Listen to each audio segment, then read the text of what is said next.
Hindi na dapat tayong magtaka dahil inihula sa Biblia na sasama ang karamihan sa mga tao sa panahon natin. Ipinapakita din ito na dahil sa pagbabagong yan, bababa ang moralidad ng mga tao at babaliwalain nila ang magagandang asal. Pero sinasabi ko sa iyo na sa mga huling araw, magiging mapanganib at mahirap ang kalagayan dahil ang mga tao ay magiging makasarili, maibigin sa pera, mayabang, mapagmataas, mamumusong, masuwayin sa magulang, walang utang na loob, di tapat, walang likas na pagmamahal, ayaw makipagkasundo, maninirang puri, walang pagpipigil sa sarili, mabangis, napupuot sa kabutihan, taksil, matigas ang ulo, mapagmalaki, maibigin sa kaluguran sa halip na maibigin sa Diyos. At mukhang makadiyos pero iba naman ang paraan ng pamumuhay. Layuan mo sila.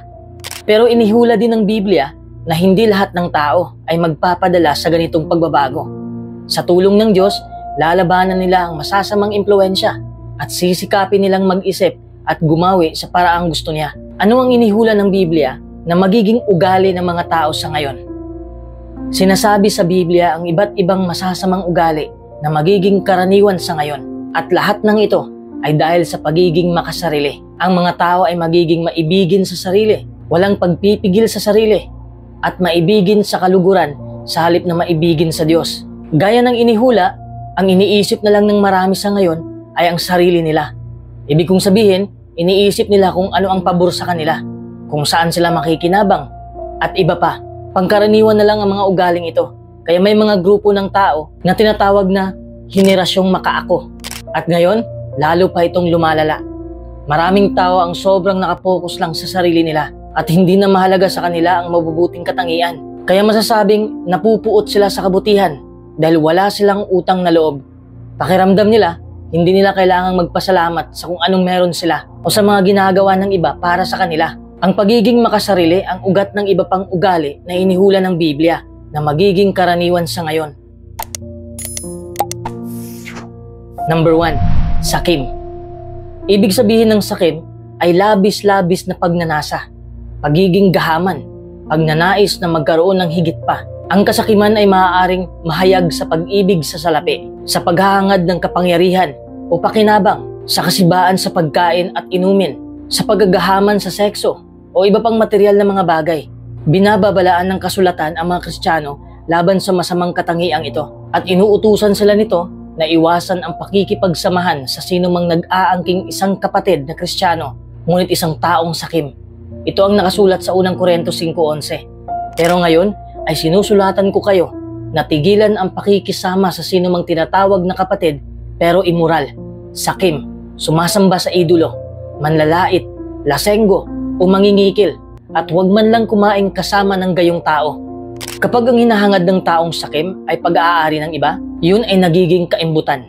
Sinabi ni Jesucristo na ang kaimbutan ay nagpaparungis sa isang tao at nagbabala siya laban dito. Ang babalang ito ay sinundan niya ng isang ilustrasyon hinggil sa mapag-imbot na taong mayaman na nang mamatay ay hindi na nakinabang sa kanyang kayamanan ni nagkaroon pa man ng kontrol dito, kundi sa halip ay naging kaawa-awa sapagkat hindi siya mayaman sa Diyos. Number 2, mayabang. Mahal ng Diyos ang mapagpakumbaba. Ang mga tunay na mapagpakumbaba lang ang pwedeng magkaroon ng malapit na kaugnayan sa Kanya. Ito ang sabi sa awit 138:6. Kahit mataas ang Diyos, nagbibigay pansin siya sa mapagpakumbaba. Pero ang mapagmataas ay kilala lang niya sa malayo. Gusto nating lahat na mapasaya ang Diyos at madama ang Kanyang mainit na pagmamahal. Kaya mahalagang matutuhan natin na maging mapagpakumbaba. Ang kapakumbabaan ay kababaan ng pag-iisip at kabaligtaran ng pagiging mapagmataas o arogante. May mga taong mukhang mapagpakumbaba. Sa unang tingin, mahiyain sila at tahimik. Magalang silang tingnan dahil sa kanilang kultura at kinalakhan. Pero ang totoo, napakayabang pala nila. Di magtatagal, lalabas at lalabas din ang totoong kulay nila. Kaya lumayo ka sa mga taong mayabang. Number 3, maninirang puri. Ang paninirang puri at chismis ay magkapatid lang. Ang chismis ay walang saysay na usapan tungkol sa buhay ng ibang tao. Walang batayang usap-usapan. Ang paninirang puri naman ay pagsasabi ng kasinungalingan tungkol sa iba. Karaniway taglay ang masamang hangarin, harapan man o online. Ang gayong pananalita ay kaugnay ng kahangalan o kamangmangan. Ang paninirang puri ay isang katitisuran sa iba. lalo na sa isa na sinisira ang puri. Ganito ang kautosang ibinigay ng Diyos sa Israel. Huwag kang lilibot sa iyong bayan para magkalat ng ikasisirang puri ng iba. Huwag mong isa sa panganib ang buhay ng kapwa mo.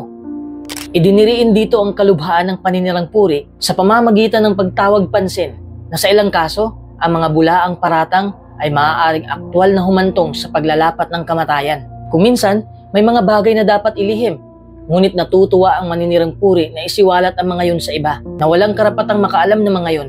Nagdudulot ng kasiyahan sa maninirang puri ang pagsisiwalat ng mga bagay na nakagugulat. Mali rin ang isa na nakikinig sa paninirang puri at pinipinsala niya ang kanyang sarili. At maaaring magbunga ito ng mga alitan at pagkakabahabahagi. Number 4, matigas ang ulo.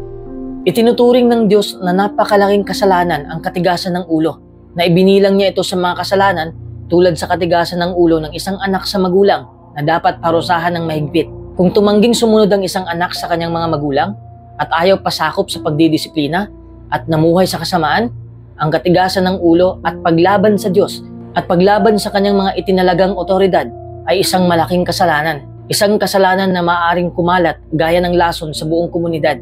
Ang kautusan ni Moises ay itinalaga upang pigilan ang pagkalat ng lasong ito laban sa katigasan ng ulo. Para sa mga taong matitigas ang ulo, kailangan mong ilay ang foundation sa kanila.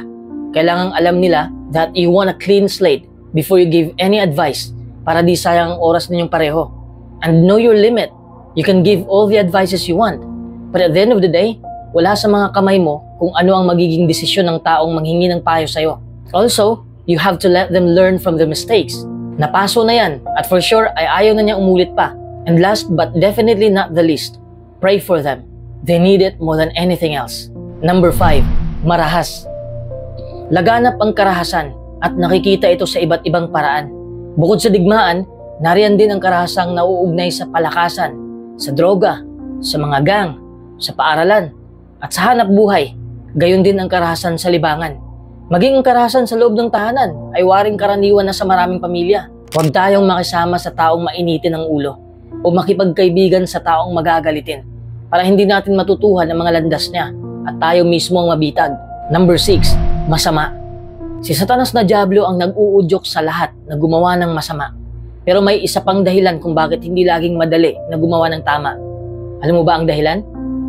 Kasi tayo'y ipinanganak na makasalanan. Ang kasalanang ito ang dahilan kung kaya mas madali tayong gumawa ng mali kaysa gumawa ng tama. Kaya anong kailangan nating gawin? Dapat nating ipaglaban ang paggawa ng tama. Kapag ipinakikita ng Biblia na masama ang ginagawa natin, dapat na handa tayong magbago. At kapag nalaman natin ang gustong ipagawa sa atin ng Diyos, dapat na manabik tayong gawin ito. Kung gayon ay matutuwa sa atin ng Diyos at bibigyan na tayo ng walang hanggang buhay. Number 7, suwail na anak. Itinuturo ng Biblia ang pangangailangan ng pagdidisiplina at pagtutuwid sa mga suwail na anak. Bahagi ng buhay ng bawat tao ang pagdidisiplina at ang mga lumalaban sa mga magulang ay dapat na parusahan. Sinasabi sa Kawikaan 19:18, disiplinahin mo ang iyong anak habang may pag-asa pa. Sa talatang ito, ipinapakita ang pagdidisiplina sa anak bilang isang bagay tungkol sa buhay at kamatayan. Kung hindi susugpuin, itutulak ng pagsuway ang mga anak sa kanilang pagkawasak. Sinasabi sa Kawikaan 13:24, ang hindi dumidisiplina sa anak niya ay napupuot dito. Pero kung mahal ng magulang ang anak niya, tinitiyak ng madisiplina ito.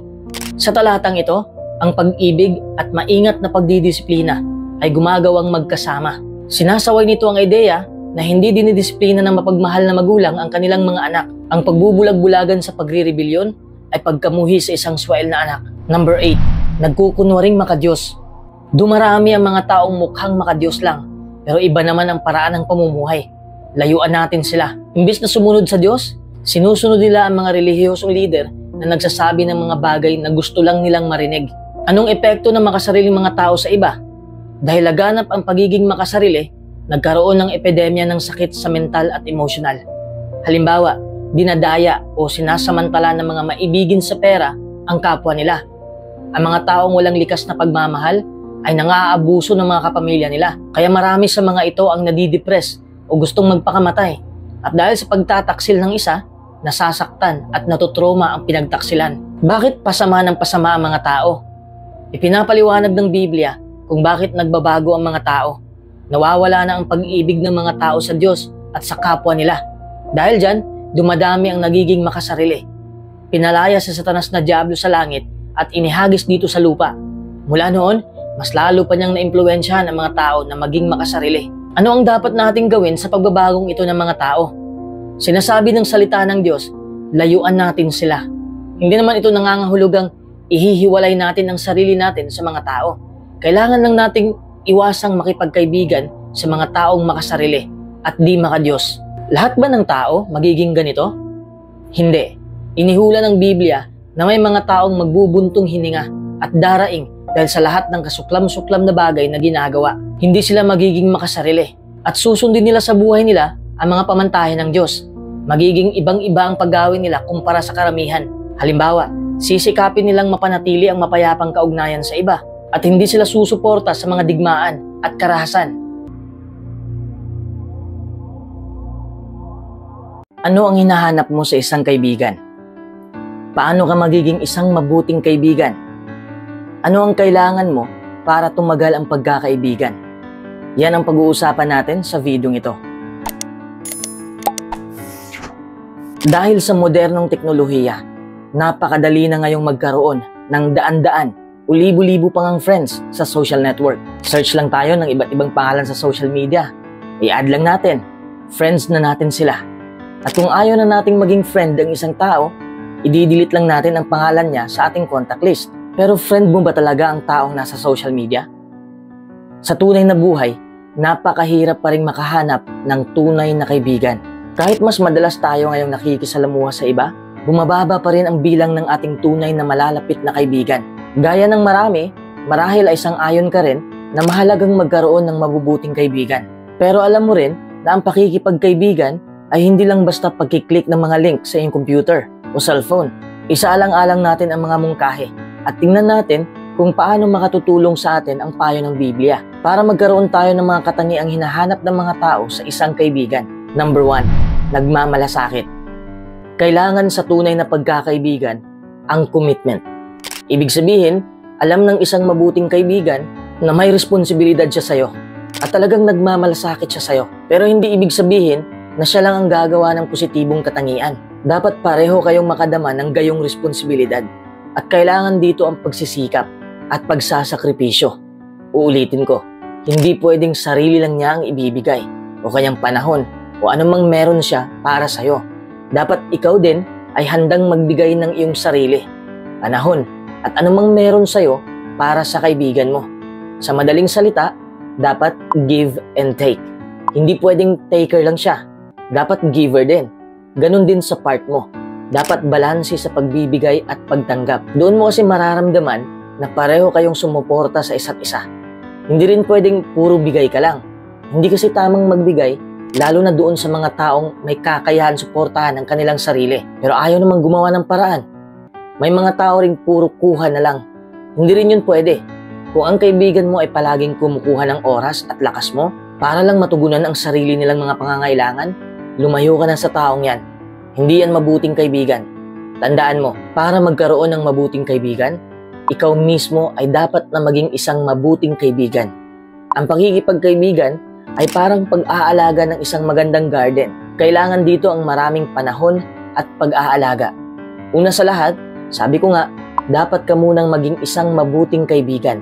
Ipakita mo ang iyong pagmamahal at personal na interes. At dapat na handa mong isakripisyo ang iyong panahon kung kailangan. Sa ngayon kasi, inuuna ng marami ang sarili bago ang kapwa. Kaya napakalaking bagay kapag may nagpakita sa iyo ng kabaitan nang walang inaasahang kapalit. Kung ano ang gusto ninyong gawin ng mga tao sa inyo, iyon din ang gawin ninyo sa kanila. Sa tekstong ito, pinasisigla tayo ni Jesus na maging mapagbigay at huwag maging makasarili. Kung gagawin natin ito, magkakaroon tayo ng mabubuting kaibigan. Kung handa mong ibigay ang iyong sarili para sa mga kaibigan mo nang walang inaasahang kapalit, gugustuhin ka nilang maging kaibigan. Number 2, makipag-usap ka. Paano ka magkakaroon ng mabubuting kaibigan kung hindi mo alam kung paano makipag-usap? May mga tao kasi na makikipag-usap lang sa personal, pero kapag malayo kayo sa isa't isa, wala kang matatanggap na message sa kanya. Kaya pahalagahan mo yung mga kaibigan mong may mga anak na at may asawa na, pero nagagawa pa rin makipagkwentuhan sa'yo kahit sa chat at text lang. Yung mga kaibigan na kahit super busy sa pagtatrabaho at sobrang busy sa pagpapayaman, ay nakakagawa pa rin ng paraan para mag-lunch or dinner out kayo. Yung mga kaibigan na kahit ilang buwan man ang lumipas, ay kilala mo pa rin at kilala ka pa rin. Yung hindi nakakalimot at palaging nagsasend ng kahit anong message. Sila yung mga tunay mong kaibigan na alam mong kahit walang physical na presensya, ay alam mong nandyan lang palagi. Hindi lalalim ang tunay na pagkakaibigan kung walang komunikasyon. Kaya lagi kayong mag-usap tungkol sa mga bagay na gusto ninyo. Pakinggan mo ang iyong kaibigan at igalang mo ang opinyon niya. Kung posible, papurihan siya at patibayin. May mga panahong kailangan niya ng payo o pagtutuwid pa nga at hindi ito laging madaling ibigay. Pero ang isang tapat na kaibigan ay may lakas ng loob na itawag pansin ang maling ginagawa ng kanyang kaibigan at magbigay ng payo sa mataktikang paraan. Ang isang tunay na kaibigan ay malayang nakapagsasabi ng opinyon niya, pero hindi nagagalit kapag hindi ka sang-ayon sa opinyon niya. Sasabihin sa iyo ng mga tunay mong kaibigan kung ano ang totoo, kahit alam nilang masakit ang sasabihin nila, kasi iniisip nila ang kapakanan mo. Ang bawat tao ay dapat na maging mabilis sa pakikinig. Sa pagkakaibigan, mahalaga ang pakikinig. Pero kung ikaw lagi ang nagsasalita, ipinadarama mong mas mahalaga ang opinyon mo kaysa sa opinyon nila. Kaya makinig ka kapag nagsasabi sa'yo ng niloloob ang kaibigan mo. At huwag sasama ang loob mo kapag may itinawag pansin siya sa'yo. Ang mga sugat na dulot ng isang kaibigan ay tanda ng katapatan. Pero marami ang halik ng isang kaaway. Number 3, huwag kang mag-expect ng sobra. Tandaan mo, hindi perpekto ang kaibigan mo. Katulad mo, habang nagiging malapit ka sa isang kaibigan, mas nakikita mo ang kanyang mga kapintasan. Hindi perpekto ang mga kaibigan mo, pero ganun ka rin naman, di ba? Kaya hindi ka dapat umasang hindi sila magkakamali. Sa halip, pahalagahan mo ang kanilang magagandang katangian at palampasin mo ang kanilang mga pagkakamali. Kadalasan kasi, mas mataas ang expectation natin sa iba kaysa sa sarili natin. Pero kung alam nating tayo mismo ay nagkakamali at nangangailangan ng kapatawaran, mas magiging mapagpatawad tayo. Tanggapin mo na talagang magkakamali ang mga kaibigan mo. Kapag nagkaproblema kayo, ayusin agad ito at kalimutan na. Hindi literal na kalimutan kasi hindi naman natin makakalimutan ang ginawa ng isang tao. Ang ibig sabihin ay huwag mo na itong kimkimin. Tandaan mo, lahat tayo ay nagkakamali ng maraming ulit. Ang tekstong yan ay tutulong sa atin na maging mas maunawain sa ating mga kaibigan. Kaya naman mapalalampas natin ang maliliit na pagkakamali at pagkukulang na baka ikayamot natin. Sinasabi ng Biblia na patuloy nating pagtiisan ng isa't isa at lubusan patawarin ng isa't isa. Kahit pa may dahilan tayo para magreklamo laban sa ating kapwa. Kung paanong lubusan tayong pinatawad ng Diyos, dapat na ganun din ang gawin natin. Pero bukod sa mga ito, magpakita tayo ng pag-ibig dahil lubusan nitong pinagkakaisa ang mga tao. Number 4, makipagkaibigan ka sa lahat. Totoo na kailangan tayong maging mapamili pagdating sa kaibigan. Pero hindi ibig sabihin nito na kakaibiganin lang natin ang mga kaedad o kapareho natin ng background. Kapag nagpakita tayo ng interes sa lahat ng tao, anuman ang kanilang edad, pinagmulan, at lahi, mas magiging maligaya tayo. Sa panahon kasi natin ngayon, kinakaibigan lang ng tao mga ka-level nila. Makipagkaibigan ka sa lahat ng uri ng tao. Kung gagawin mo ito, magiging makulay ang buhay mo at mapapamahal ka sa iba. Makikita sa Biblia ang mga halimbawa ng mabuting pagkakaibigan ng mga taong magkakaiba ang edad, lahi, kultura, at katayuan sa buhay. Halimbawa si Ruth at Naomi. Si Ruth ay manugang ni Naomi at malaki ang agwat ng edad nila. Magkaiba rin ang kinalakhan nila. Pero kahit ganon, naging matalik pa rin silang magkaibigan. Si David at Jonathan. Kahit mga 30 taon ang tanda ni Jonathan kay David, sinasabi ng Biblia na sila ay naging matalik na magkaibigan. Si Jesus at mga apostol. Nakakataas si Jesus sa mga apostol niya kasi siya ang guro nila at Panginoon. Pero hindi inisip ni Jesus na hindi sila karapat-dapat na maging kaibigan niya. Sa halip, naging malapit si Jesus sa mga sumusunod sa mga turo niya. Sinabi ni Jesus, "Mga kaibigan ko kayo kung ginagawa ninyo ang iniuutos ko sa inyo. Hindi ko na kayo tinatawag na mga alipin dahil hindi alam ng alipin kung ano ang ginagawa ng Panginoon niya. Kundi tinatawag ko kayong mga kaibigan dahil sinabi ko sa inyo ang lahat ng narinig ko sa aking Ama." Number 5, kaibigang mapagkakatiwalaan. Sino sa mga kaibigan mo ang mapaghihingahan mo ng iyong niloloob? Sinasabi ng Biblia na ang tunay na kaibigan ay nagmamahal sa lahat ng panahon at isang kapatid na maaasahan kapag may problema. Nandyan sila pag sobrang kailangan mo. Ang magkakaibigan ay nagtutulungan, nagdadamayan, Kailangan give and take. Kailangan nandyan kayo palagi para sa isa't isa, lalo na sa oras ng kagipitan. Alam kong sobrang busy na ng buhay ng tao. May kanya-kanya ng priorities. Pero kapag may problema ka at talagang kailangan mo ng tulong, gagawa yan ng paraan. Gagawa yan ng oras para matulungan ka. At kung may ganito kang kaibigan, pasalamatan mo siya at pahalagahan mo siya. Kung may kaibigan ka man ngayon na hindi ka pa sure kung tunay mo ba siyang kaibigan, huwag mong sabihin ang sekreto mo. Baka isiwalat pa yan. Number 6, kaibigang mapagsakripisyo. Sa pagkakaibigan, may mga panahong mas matatag ang isa kaysa sa kanyang kaibigan. Alam ng tunay na kaibigan kung kailangan mo ng tulong at handa siyang umalalay sa'yo. Siyempre, umaasa rin ang kaibigan mo na tutulungan mo siya kapag siya naman ang nangangailangan ng tulong. Sabi ko nga kanina, dapat give and take. Sino sa mga kaibigan mo ang mapagsakripisyo? Patuloy na unahin ng bawat isa ang kapakanan ng ibang tao, hindi ang sarili niya. Number 7, tumutulong sa'yo na maging mas mabuting tao. Kapag inaasahan ng ilan, nasasang-ayunan mo sila o hindi mo sila iiwan kahit labag sa pamantayan mo o labag sa konsensya mo ang ginagawa nila. Hindi ganyan ang tunay na kaibigan. Ang tunay na kaibigan, sasabihin nila ang totoo. Pipigilan ka nila basta't alam nilang masama na ang pinagagawa mo. Pinalalakas niya ang loob mo na gawin ang buong makakaya mo at tinutulungan ka niyang maging mas palakaibigan. Sinasabi niya sa iyo ang totoo kahit hindi yon ang gusto mong marinig. Tinutulungan ka ba ng mga kaibigan mo na maabot ang iyong potensyal? O kailangan mong babaan ang iyong pamantayan para tanggapin ka nila? Sinasabi sa Kawikaan 13:20, siyang lumalakad na kasama ng marurunong ay magiging marunong, pero ang sumasama sa mga mangmang ay mapapahamak. Makakatulong ang pagkakaroon ng kaibigan para maging masaya at para maging makabuluhan ng buhay. Ang mabubuting kaibigan ay may magandang impluwensya sa isa't isa at nakakatulong sila para mas maging mabuting tao tayo. Kung paanong ang bakal ay napatatalas ng bakal, napatatalas din ng isang tao ang kaibigan niya. Pero idinidiin ng Biblia na napakahalagang piliing mabuti ang mga kakaibiganin natin. Nagbababala ito tungkol sa masamang resulta kapag mali ang pinili nating kaibigan. Napakaganda ng sinabi sa unang Korinto 15:33. Huwag kayong magpalinlang, ang masasamang kasama ay sumisira ng magagandang ugali. Ang ganyang mga kaibigan ay iimpluwensya sa atin na gumawa ng di matatalinong desisyon at sisira ng magaganda nating katangian. Uulitin ko, ang isang mabuting kaibigan ay tapat, mapagmahal, mabait, at bukas palad. Ang isang tunay na kaibigan ay maaasahan kapag meron tayong problema at hindi siya magdadalawang isip na paalalahanan tayo bago pa man tayo makagawa ng isang maling hakbang o desisyon. Baka may tanong mo, pwede bang maging kaibigan ng Diyos ang isang tao? Oo, pwedeng maging kaibigan ng Diyos ang mga tao. Sinasabi ng Biblia, ang matuwid ay matalik niyang kaibigan. Ibig sabihin, kinakaibigan ng Diyos ang mga taong nagsisikap na maging disente, tapat, kagalang-galang, at sumusunod sa mga pamantayan niya ng tama at mali. Bago ko tapusin ang video ito, iiwan ko sa inyo ang tekstong ito. Kawikaan 18:24. May magkakasamang ipinapahamak ang isa't isa, pero may kaibigang mas malapit pa kaysa sa isang kapatid.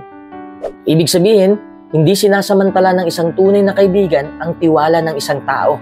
Sa halip, ang tunay na kaibigan ay tapat, mapagkakatiwalaan, at mapagmahal.